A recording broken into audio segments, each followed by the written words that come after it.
muddo 18 sano ayuu waday shaqadan oo si iskii ah ama mutadawacnimaha uu u waday, waxaana uu ilaa hadda oo uu shaqadan wado uu ku rajo weyn yahay in uu sii wado isaga oo ku faraxsan isla markaana aaminsan in uu wanaag iyo khayr badan uu ka heli doono. waa Cabdilqaadir Cali Ismaaciil oo boqolaal shimbira ah ku quudiya saqafka sare ee farmasi uu ku haysto magaalada Hargeysa, waxaana toddobaadkii uu shimbirahani siiyaa 50 kiilo oo hadhuudh ah, halka bishii ku dhowaad 200 oo kiilo ay quutaan shimbirahani. saddexda waqti ee dadku ay wax cunaan ee kala ah quraacda, cashada iyo qadada ayaanay halkan ka helaan shimbirahani waxa ay quutaan. 18 sano wadi 18 sano ayaan farmasiga furay. 18 sano maalintii aan bilaabay Ilaahay subxaanahu wa ta'aala sida maadaale ayaan ku bilaabay.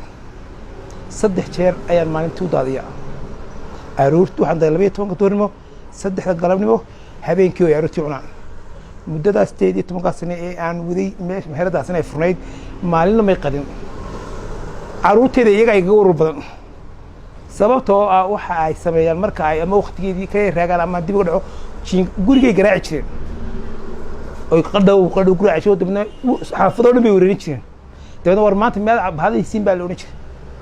marka aan siiyo ay cunaan way iska rawaxaan. haddana xilligeedii ay 3 galbeed markii gaadho oo on time oo go'an ay yimaadaan. xilligaas haddana loo daadiyaa.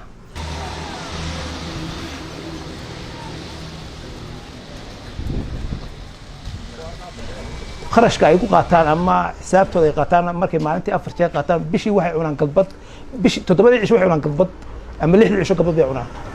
galbadda ay cunaan Ilaahay subxaanahu wa ta'aala anuma siiyo, Ilaahay baa siiya. 350 baa galbadii laga siiya. anu ma bixiyo, Ilaahay baa bixiya. Ilaahay subxaanahu wa ta'aala baa igu soo dhiiba. Ilaahay igumana dhibo igumana culaysiyo. maalin qurna kama afsaamaan, maalin qurna kama daahdo. maad garanin muddada inta leegna waan soo waday. imika Ilaahay subxaanahu wa ta'aala marka ay taydii noqoto ama aan deetii Ilaahay igu timaado waxaan ugu talagalay inay ubadkaygu oon ku ballamiyay inay sii wadaan tabca aan sii wado anigu aan waday iyaguna ay sii wadaan. noloshuna waa laba, bini'aadamku waa tacab, xayawaankuna waa tawakkal. shimbirahan ayaa Cabdilqaadir marka ay arkaan in uu soo galay farmasigiisa xilliyada duhuradii ama casarkii ku soo urura si ay u helaan qadada ama cashada uu ugu talagalay, waxaana Cabdilqaadir uu sheegayaa in boqolaalkan shimbiraha ah ee uu halkan ku quudiyo ay dadka ka yaqaanaan isla markaana ay saaxiib dhow la yihiin isaga. dhulkeena imika waa abaar, waxba ka cimil ka cunaan ma hayaan. inta inaga eegayaan haddana waa kuwa inaga baqanay inagu soo hagaagila meelaha qaarkood hadii wax ka cun lahayn. aniga se way yaqaanaan oo dadku way iga yaqaanaan. markaan farmasiga soo galo aan soo socdo 12 meelaha gaadho soo rawaxo ee soo galayo way soo wadayaan si qof aniga garanayo kala halkan ay soo galaan xitaa halkan iska fadhiistaan iska joogaan way iska cunaan. dadku way iga yaqaanaan.